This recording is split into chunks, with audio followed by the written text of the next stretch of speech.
All right. Hey, what is up, guys? It is Chris here from the WWFU Internet Network. Here again with a brand new interview for you guys. I know it's been a while, but we finally got some interviews lined up for you guys.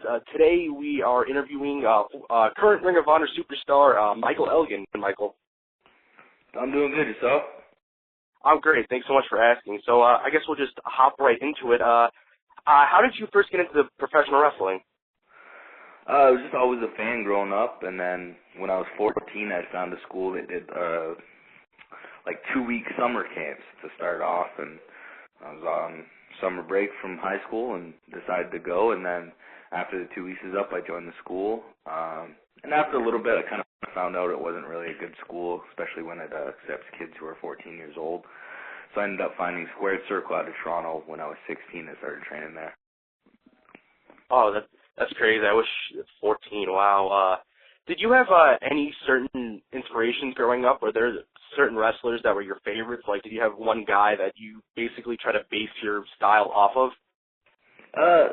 It kind of all changes throughout the years of watching wrestling. I mean, when you're young and you start liking wrestling, you start liking the people that everybody else do, kind of like John Cena now. You know, a lot of young fans love John Cena just strictly because that's kind of the cool thing to do. So when I was growing up, it was a lot like that. You know, I liked the Hulk Hogan's and Ultimate Warriors and the guys who were the big fan favorites at the time. And then when I started growing up and kind of watching wrestling more for the wrestling instead of just kind of watching it, definitely like the British Bulldogs, especially Davey Boy Smith and Shawn Michaels were big inspirations. And then when I started training, I got even more into the wrestling aspect of it. So I started looking at guys like Eddie Guerrero, Chris Benoit, and especially when I started watching Japanese wrestling, Kenta Kobashi and Dr. Death Steve Williams really stood out to me.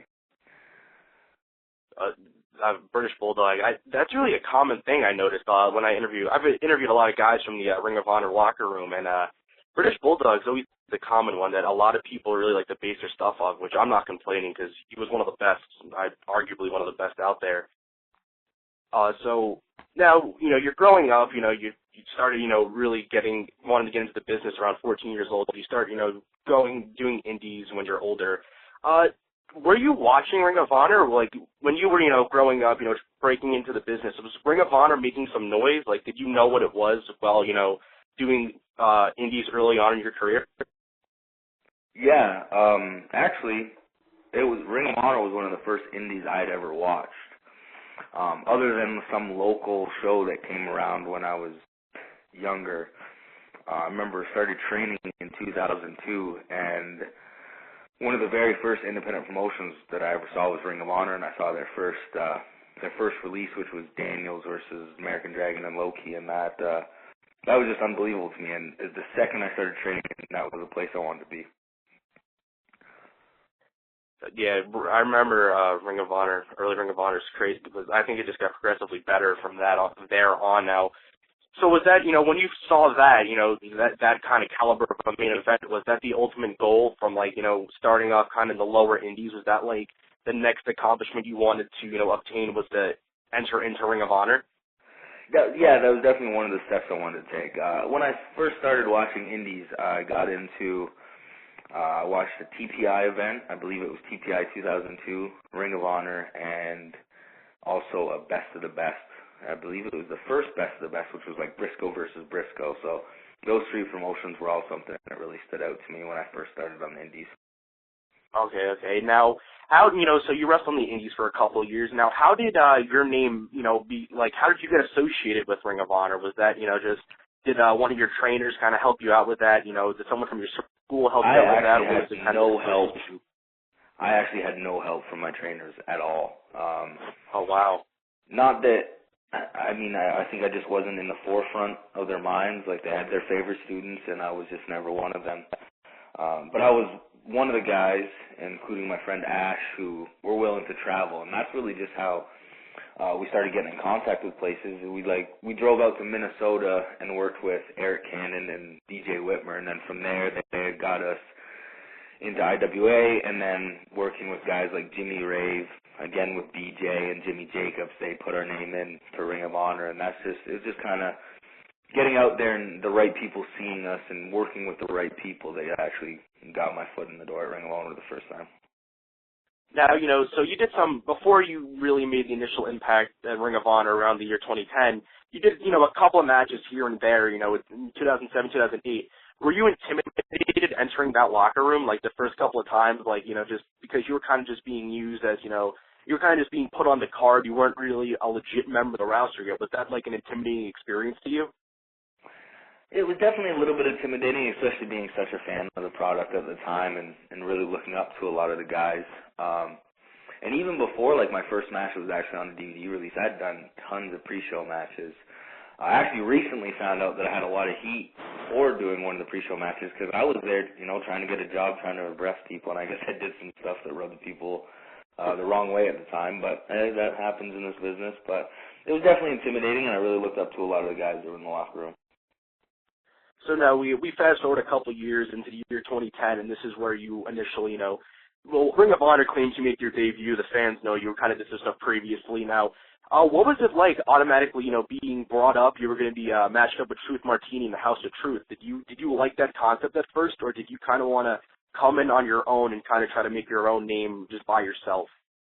No, I think that was really good. Also, Truth Martini had helped me a lot throughout my career. He actually was the guy who gave me my first match, and it was kind of good to have someone that I knew and could talk to about things to be there with, because when you're first into a new place and don't know too many people so well, you don't know who to open up to and talk to and find ideas from and everything. So that was definitely like a good confidant to have, and especially working so closely with them. And also, it got me thrown right into the mix with guys like Roddy and everybody he was working with around the world title. So, my first match, we wrestled the Briscoes and Daniels. You can't ask for a better opportunity than that.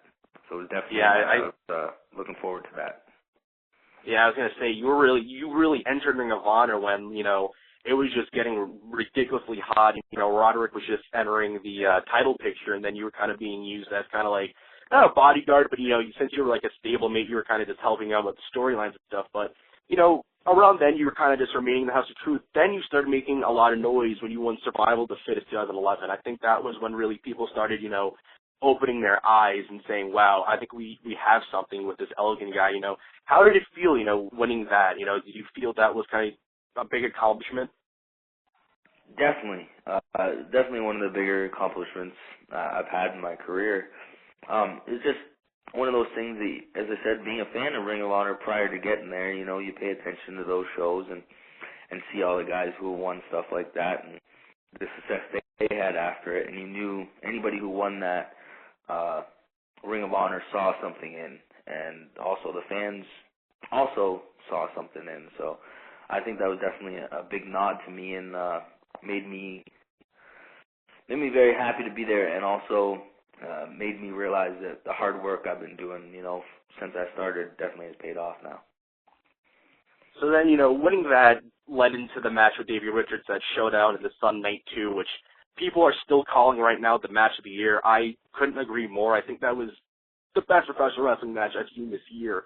Now, what are your thoughts on that match? Like, going into it, were you really intimidated going into that with Davey? Like, were you guys expecting to just put on that kind of match, or was it just like you guys got in there, worked really, it just flowed really well, and then the end result was amazing? Definitely going in, I don't know if I was nervous or anything like that, but I was ready to give a performance that people would remember. I just knew that when I was told I was having that match on such a big stage, I knew that it was an opportunity that I needed, and I needed to showcase in it. I couldn't, let a bad performance happen or anything like that. So it was definitely, I knew that it was a big opportunity, and instead of being nervous, I just looked at it as, I got to show up and I got to do exactly what I know I can do and prove to everybody that I deserve that opportunity.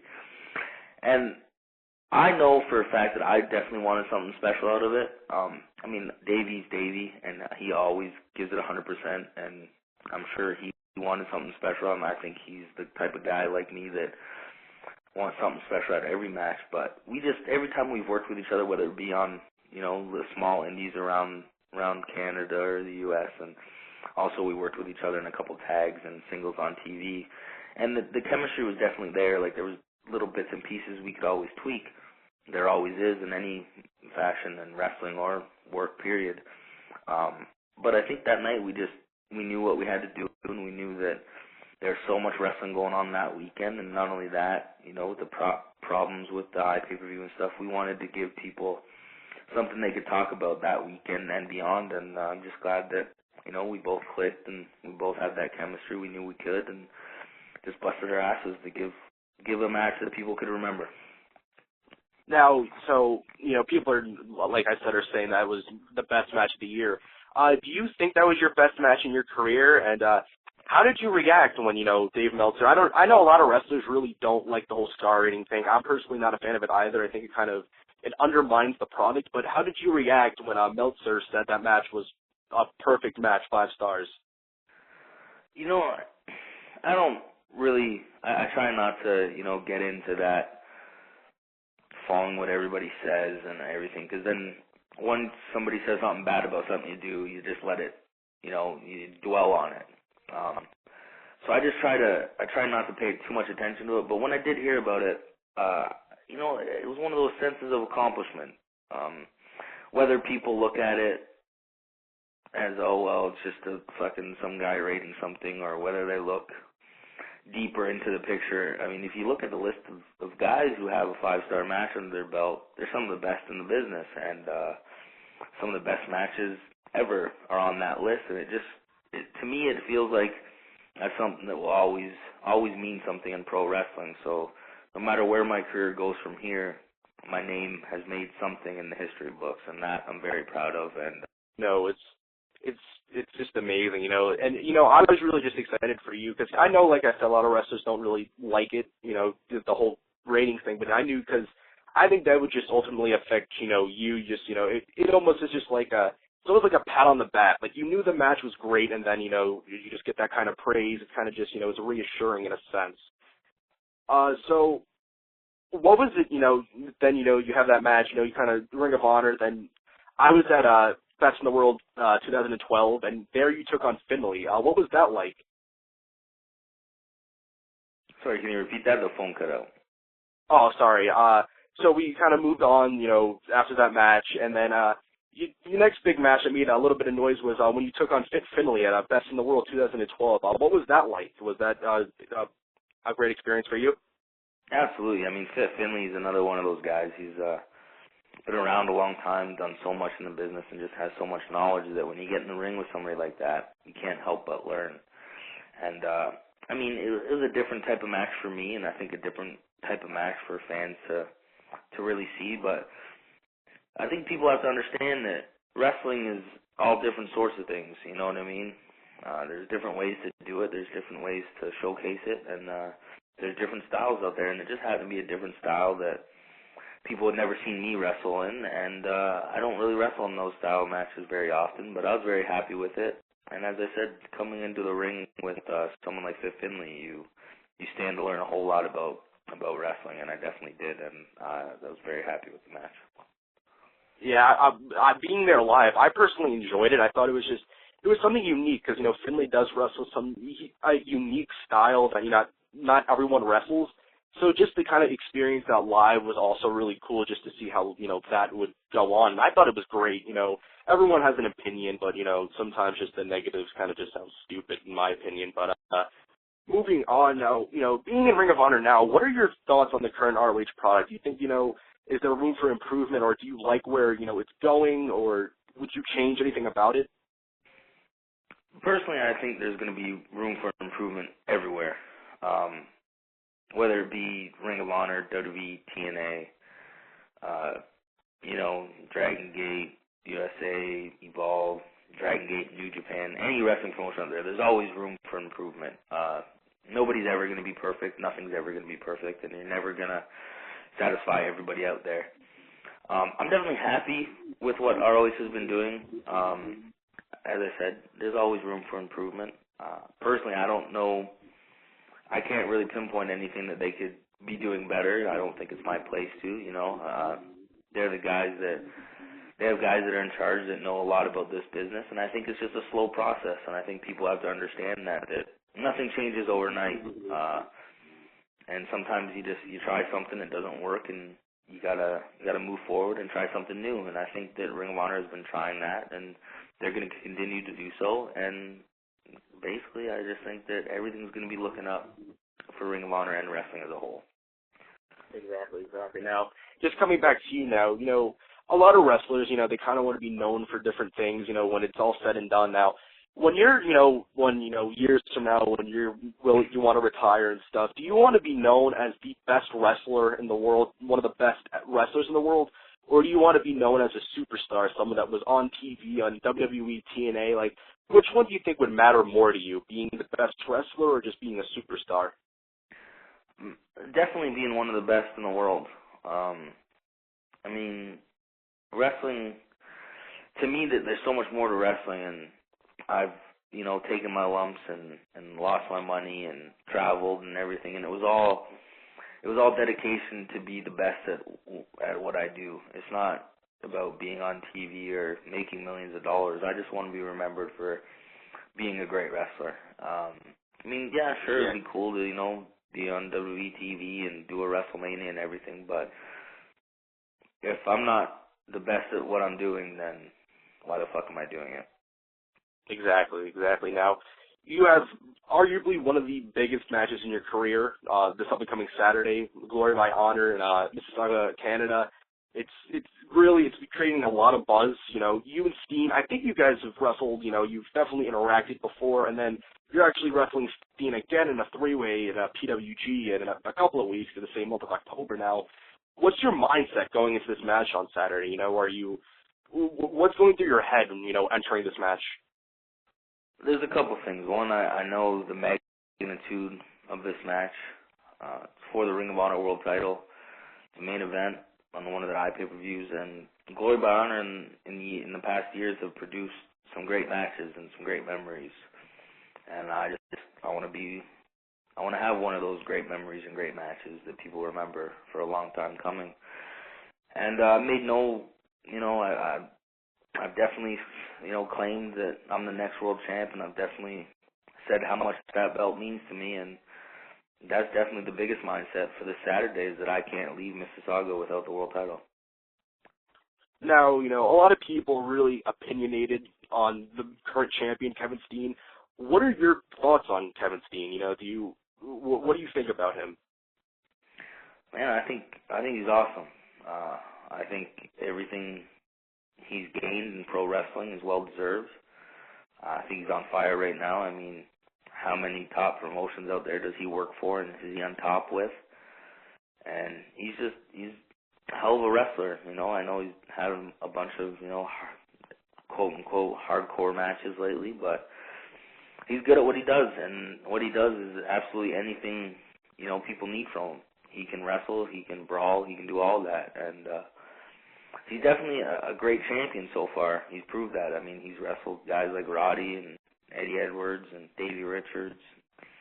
He's still the champion, so he's definitely someone that I have to look out for, and someone that I have to be prepared for Saturday, and I definitely am. Now, just to wrap this interview up, do you have any words you'd like to say to Kevin Steen regarding this match on Saturday? No, he needs to be ready. That's about it. I mean, I'm coming knowing that it's for a world title, and it's for the world title that I want more than anything in this world. And the way I see it, I need to beat him Saturday. There's no and ifs or buts about it. I have to, and he better be ready because he's getting the best Michael Elgin, and I want the best Kevin Steen. All right. Well, thank you so much, Michael, for giving us this interview. We are all rooting for you this Saturday as you enter your ROH Championship match, Glory by Honor 11. Mississauga, Canada. It'll be available on iPay-per-view. Please tune in this Saturday live. I think it's 8 p.m. You guys can tune in, buy it. It's going to be well worth the money, I think. So thanks again, Michael, and we wish you the best. Oh, thank you very much. All right. Thank you so much. Take care.